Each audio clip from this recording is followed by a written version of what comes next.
कधीच नाही चुकणार तुमचे फेवरेट टीव्ही शोज झी5 सोबत, तेही एकदम फ्री. सोड ना रीमा. हाय रीमा सोड. रीमा सोड ना, दुखतंय. सोड ना रीमा, रीमा सोड तिला. सोड सोड. काय प्रकार आहे हा? का असं वागतेस तू? मग तिने माझा हेअरबँड घातलाय. हेअरबँड साठी चाललंय हे सगळं? तुम्ही वापरता ना एकमेकांच्या गोष्टी, मग हे काय आहे? आई बघा, तू आता पण मला रागवतेस. तुझी राखी ती ईशाच आहे ना. दे मला सोडून कुठेतरी. बाळा, काय झालंय तुला? का असं बोलतेस तू? नक्की काय झालंय? कोणी शिकवलंय तुला हे सगळं? काका आजोबांनी काही सांगितलंय का?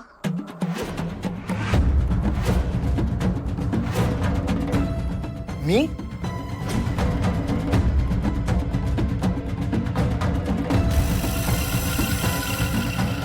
हे काय बोलतेस नेत्र? मी असं काही त्यांना का सांगेन? मित्रा, काय झालंय नक्की? अहो रीमा, बघा ना कशी बोलते. तुला काय म्हणायचंय? केदारने रीमाला काहीतरी सांगितलंय म्हणून ती असं बोलते? काकू, नेत्रा, तू या दोघींना घेऊन नाही नाही, कोणीही कुठेही जायचं नाही. मला माझ्या प्रश्नाचं उत्तर हवंय. तुझं असं म्हणणं आहे की केदार रीमाच्या मनात विष पेरतोय?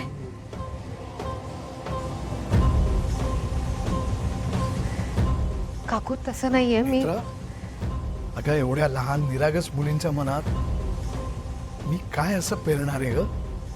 असं काय शिकवलं असणार आहे मी त्यांना? नेत्रा, तू कोण समजतेस केदारला? तिचे काही कसे आरोप करू शकतेस तू त्याच्यावर? काल जरा वेळासाठी तिला बाहेर घेऊन गेला तर अख्खं घर डोक्यावर घेतलं आणि आता म्हणतेस की तो तिला नको नको ते शिकवतोय. नेत्रा, तुझ्या मनात त्याच्याविषयी इतका राग काय? काकू थांब, आपण प्लीज शांतपणे बसून बोलूयात. नाही, माझ्या नवऱ्यावर जर असे आरोप होणार असतील ना तर मी शांत बसणार नाहीये. काकू, अजून किती सहन करायचंय केदारने? नेत्र, आम्हाला स्वतःची मुलं नाही आहेत ग. म्हणून ह्या आमच्या नातींवर पोटच्या पोरींसारखं प्रेम करतो आम्ही. आणि तू माझ्याबद्दल हे असं बोलतेस, हा असा विचार करतेस. मी काय पाप केले ग म्हणून माझ्याशी तू हे असं वागतेस, माझ्याबद्दल असं बोलतेस? आता मात्र ना हद्द केलीयस तू नेत्रा. हे सततचे अपमान सहन करायला केदार इथे आलाय परत? काकू आजी, तू रडू नकोस ना. नाही ईशा, लांब राहा. तुम्ही दोघींनी आमच्या जवळ यायचं नाही. काकू आजी, तू असं का बोलतेस? हे तू तुझ्या आईला विचार, मी असं का बोलते ते. आई, काकू आजी असं का बोलते? तुझ्या आईचा ना आमच्यावरती अजिबात विश्वास नाही. काकू, आम्ही तुम्हा दोघींवरती जेवढं प्रेम केलं, एवढी माया लावली, त्याचं हे फळ मिळाले आम्हाला. काकू, हे सगळं आता का बोलतेस तू? प्लीज. आधी तूच सांग ना, नेत्रा जे वागते ते बरोबर आहे? अजून काय काय सहन करायचंय केदारने? शेखर भाऊची सख्खा भाऊ असून असे वागले केदार बरोबर. आता ते नाही येत तर त्यांची जागा ही घेते. काकू, हे बघ, तू प्लीज स्वतःला त्रास नको करून घेऊस. मित्रा चुकते. मित्रा, माफी माग काका काकूशी.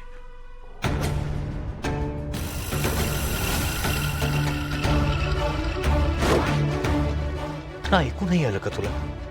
माफी माग. अरे आधी नको रे, माफी वगैरे नको. काका प्लीज थांबतो. मित्रा, सॉरी, माझ्याकडून चूक झाली.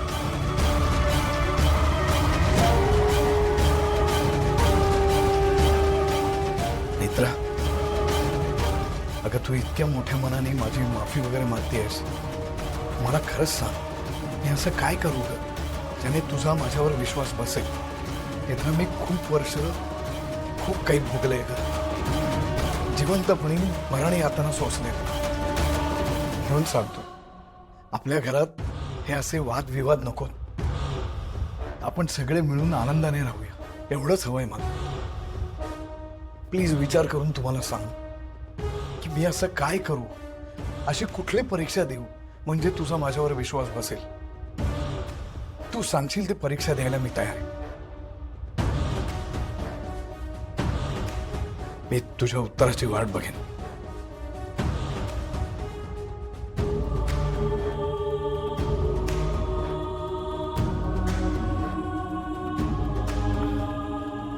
आधी चल, आपण ऑफिसला जायला निघूया.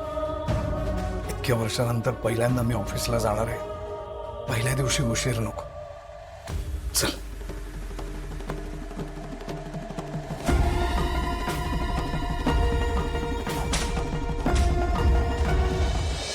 वेलकम. Thank you thank you. अरे आधी पण एवढं फॉर्मल वेलकमची काय गरज होती. गरज काय होती म्हणजे? थँक्यू. दे. चल, मी तुझी सगळ्यांशी ओळख करून देतो. मीट केदार राजाध्यक्ष, आमचा काका. काका बऱ्याच वर्षानंतर आमच्या आयुष्यात परत आला. म्हणजे इथे आपल्या ऑफिसमध्ये तो आधी काम करायचा, पण आता तो आपल्याला पुन्हा जॉईन करतोय. तो आपल्या बरोबर काम करणार आहे, आपल्याला मदत करणार आहे, आपल्याला गाईड करणार आहे.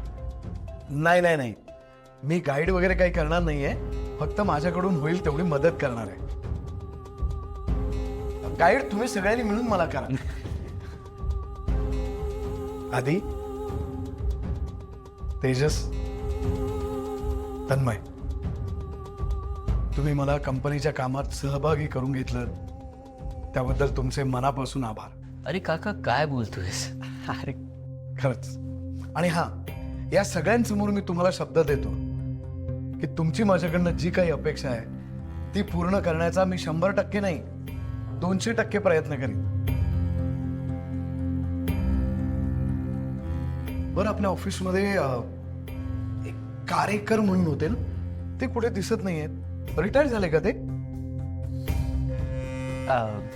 काका कार्यकर डॅड सोबत मिरजला गेलेत, येतील. बरं. Excuse me sir. सर, नदीवर पूल बांधायचं टेंडर आपल्याला नाही मिळालं. काय? कोणाला मिळालं? त्यांचं टेंडर कितीचं होतं? मला डिटेल्स हव्यात आत्ताच्या आत्ता. सर, ते डोईफोडेंना मिळालं. त्यांची कॉस्ट आपल्यापेक्षा कमी होती, 85 करोड्स. तू बरा आहेस ना? 85 करोड? एकदा क्रॉस चेक कर. आपलं 80 करोडचं होतं, त्यांना कसं काय मिळालं? तेजस, मी वाढवली होती कॉस्ट. आपली कॉस्ट 95 होती. कोणाला विचारून केलंस रे? मी तुला काय सांगितलं होतं? या प्रोजेक्टवर मी खूप मेहनत केली आहे, त्यात काहीही बदल करू नकोस. तू कोणाला विचारून हे सगळं केलंस? तेजस, आपलं बोलणं झालं होतं याआधी. आपलं हेही बोलणं झालं होतं की हे प्रोजेक्ट माझं आहे, हे मी लीड करतोय, त्यामुळे मी जे म्हणेन तेच होणार. हे झालं होतं ना बोलणं? तू तेजस, शांत हो. आपण आत केबिन मध्ये जाऊन बोलूया.